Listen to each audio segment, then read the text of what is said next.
maka minta keikhlasan dari saudara-saudara kita nih ala kadarnya nih, nanti kita mau puterin buat makan supir.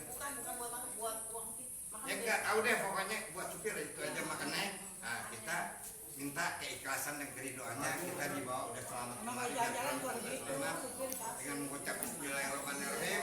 Tolong nih dijalanin dulu, jalanin dia. kalau mau pengumuman yang dompetnya masih di kamar gitu kan.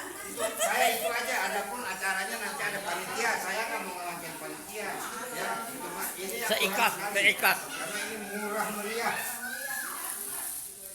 Selebihnya urusan panitia, saya itu aja. Mohon keikhlasannya, mau besar kecil terserah. Seikhlas. Kalau udah ngasih tuh ada mau beli apa? Mutar-mutar. Itu dari Bu Haji. Sekalian buat makan. Iya. Iya. Alhamdulillah. Jangan Alhamdulillah. semoga rezekinya ditambah. Alhamdulillah. Nanti dia bisa. Kita mutar tuh.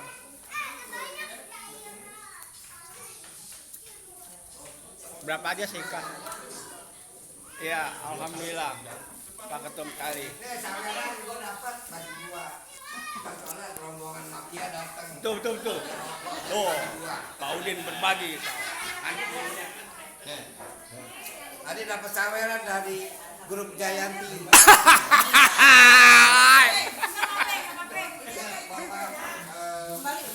Kan bisa kembali. Ya, jangan. Jangan. Jualan. Ini buat utang. Iya, buat. Yang datang itu bertanggung jawab. Enggak. Nah, makanya. Jawab kenapa? Pakai sembari Kali lagi. 25 April. Ya, betul. Nanti baru acaranya itu apa? Enggak ada Bang 25, 22 setengah ya. Iya.